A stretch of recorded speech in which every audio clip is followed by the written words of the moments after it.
Nesse final de semana, o Flamengo venceu mais uma vez o Vasco, seu maior rival, e aumentou um domínio jamais visto na história desse clássico. E a pergunta que fica no ar é essa: será mesmo que o Vasco continua sendo o maior rival do Flamengo? Será que esse posto foi ocupado já por outro time? Talvez o Fluminense, talvez o Botafogo, ou quem sabe até o Palmeiras ou o Atlético Mineiro? Bom, após essa partida aí do último sábado que o Flamengo venceu o Vasco no Maracanã, o comentarista Lédio Carmona, lá do Sport TV, deu a sua opinião. Mas essa simples opinião dele tá dando o que falar. E ele já até teve que ir aí nas suas redes sociais tentar explicar o que ele falou. Só que antes de assistir esse vídeo aí dele, do comentário do Lédio Carmona, vamos aos números que provam que o Flamengo está em outro patamar em relação ao Vasco e que essa rivalidade pode estar se acabando. Será?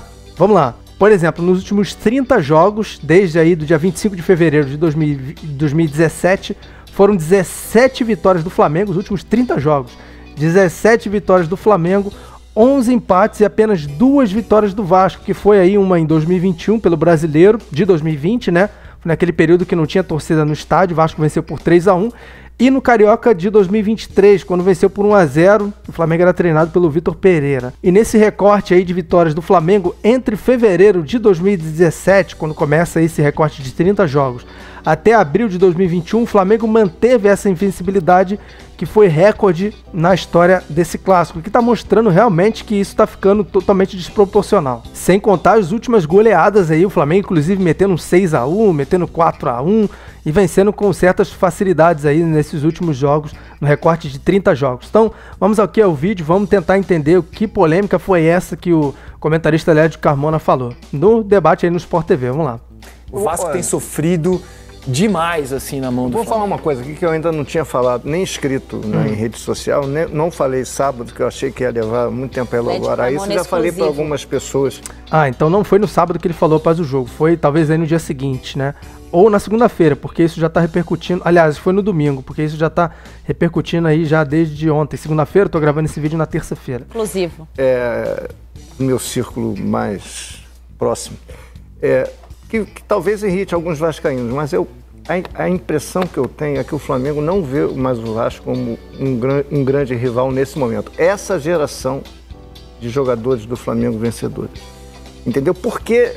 Para quem viu aquela rivalidade dos anos 70... Ah, peraí, antes de eu terminar esse vídeo, ele falou ali que essa rivalidade da geração de jogadores do Flamengo, jogadores multicampeões. Bom, vamos lá, entre os jogadores, pode até ser que seja verdade isso, porque ele vai até explicar essa opinião dele melhor e mais detalhada, né? Eu não acredito que entre os torcedores essa rivalidade tenha acabado. Entre os torcedores, essa rivalidade entre Flamengo e Vasco, ela ainda não acabou. Pelo contrário, essa é a minha opinião, inclusive como flamenguista, que não é nem o Fluminense, nem o Botafogo, muito menos o Palmeiras, o Atlético Mineiro. O maior rival, pelo menos da torcida do Flamengo, continua sendo o Vasco. E isso está a anos-luz à frente, tá? Mas vamos tentar entender o que ele falou aqui em relação aos jogadores, rivalidade dentro de campo. Passou a ser um lugar comum, a gente eles têm quase certeza que eles vão ganhar o jogo. Então, não é que eles não respeitam o Vasco, mas a rivalidade do Flamengo hoje no Rio... Eu acho que a dúvida é de quanto. Fora de São Paulo. Hoje é quanto vai ser o jogo. A rivalidade dos jogadores do Flamengo, desse time, é Botafogo, Fluminense, pelo bicampeonato do Fluminense há 2 anos. Jogadores. Com Palmeiras, né? Botafogo mais, Palmeiras e Atlético. Esses são os jogos. O Vasco passou a ser aquele clube... Pô, é um clube que tem história, que foi o nosso rival, mas, cara, você via no jogo domingo que o Flamengo tinha respeito pelo Vasco, pela história, pelo Coutinho, os jogadores cumprimentavam o Coutinho, o Bruno Henrique estava light, o Cocão deu uma bolada nas costas dele, o Bruno Henrique reclamou manso. O Wesley, depois daquele lance, pediu desculpa. O Felipe Luiz elogiou o time do Vasco no final. O Wesley, junto com o Matheus Gonçalves, ficaram ali fazendo umas gracinhas em frente que irritou os jogadores do Vasco, né? Mas no final, depois, ele pediu desculpa. Totalmente ao contrário do que aconteceu no jogo contra o Botafogo. O Lédio Carmona, repito, tá falando sobre a rivalidade entre os jogadores dentro de campo. Isso faz sentido, realmente, né? Porque quando essas tretas acontecem com Flamengo e Botafogo, ultimamente, né? E Flamengo e Fluminense, não tem pedido de perdão nem desculpa não, tá? Agora, fora do campo, na torcida, eu continuo achando que o maior rival da torcida continua sendo o Vasco. Vamos lá. Não, o time do Vasco jogou bola. Então, cara, virou quase uma parceria ali do time do Flamengo com o Vasco. Ó, a gente não quer esculachar, cara, porque deixou de ser rival. Vai voltar a ser um momento.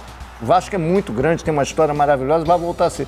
Nesse momento, a rivalidade não está ali, Posso acrescentar uma coisa? Você concorda, PC?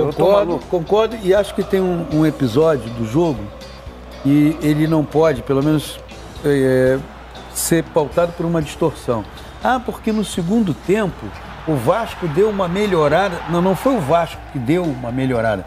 Teve um ajuste feito, mas o Flamengo, com a vantagem e a facilidade que o jogo teve no primeiro tempo, também deu uma diminuída na sua postura. Vamos dividir o jogo em 4. Eu fiz um resumo sobre esse jogo, aliás, sobre toda essa 10ª rodada, no último vídeo que eu gravei ontem, na segunda-feira. Se você quiser assistir, dá uma navegada na playlist do Cariocão 2025. Lá você vai procurar o vídeo falando sobre a 10ª rodada, em que eu falo, inclusive, sobre o Flamengo e Botafogo atrasado, que foi aí entre a 9ª e a 10ª rodada, né? E vocês vão ver lá que no início do segundo tempo, realmente, o Vasco deu uma melhorada e chegou a pressionar o Flamengo. Criou lances, teve bola no travessão, goleiro do Rossi defendendo, bola passando perto, mas não foi aquela... não parece que foi aquela pressão. O Vasco só entrou num abafa, na verdade, no início do segundo tempo. E só isso, não foi uma pressão com a bola no pé, né? Como o Flamengo estava fazendo com muita facilidade durante o jogo inteiro. 4 partes, né? Em 3 dessas 4 partes, o Flamengo massacrou o Vasco. Em 1/4 do jogo, o Vasco equilibrou as ações. Equilibrou, mas muito desse equilíbrio aconteceu porque o Flamengo tira um pouco o pé do acelerador. Concordo. Porque aí, quando o Flamengo, quando tem o cruzamento, o Verratti cabeceia a bola, bate no travessão, o Flamengo imediatamente se reconecta com o jogo. Vem o tempo técnico. E aí o Vasco, novamente, o jogo passa a ter... Esse era um gol que era 2-0 ainda no primeiro tempo, anulado pelo... Isso, teve um gol ali do Plata, com jogada do Varela, que é lateral direito, estava jogando na esquerda, e talvez tenha sido a melhor partida do Varela com a camisa do Flamengo. Tal a fragilidade do Vasco atual, né? Vou parando esse vídeo por aqui, senão ele vai ficar muito longo. Espero que você tenha gostado, deixa aquele like se você realmente gostou desse vídeo aqui. Se não conhece o meu canal, já se inscreva aí no Planeta Futebol Clube, acione o sino das notificações e coloca aqui embaixo nos comentários a sua opinião sobre esse tema. Será mesmo que Flamengo e Vasco deixaram de ser rivais, pelo menos dentro de campo? Ou fora de campo? Essa é uma impressão minha, eu tô ficando doido, porque pra mim, realmente dentro de campo faz sentido a opinião do Led Carmona, mas fora eu acho que isso não mudou em nada, continua sendo Flamengo e Vasco a maior rivalidade aqui no Rio de Janeiro, pelo menos, tá? Deixe sua opinião aqui embaixo nos comentários, como eu falei, navegue aí na playlist do Cariocão 2023, se você não gosta do Campeonato Carioca, tá de saco cheio, dá uma navegada na playlist do Mundial de Clubes que eu vou deixar aí, nele você vai poder conhecer histórias, ou rever histórias de vários jogos históricos aí no Mundial de Clubes, na Copa Intercontinental, na extinta Copa Toyota e, óbvio, também tudo sobre o novo Super Mundial de Clubes que vai começar no meio do ano, sua primeira edição, e aqui no PFC você não vai perder nada. Obrigado por ter assistido esse vídeo, valeu e até a próxima.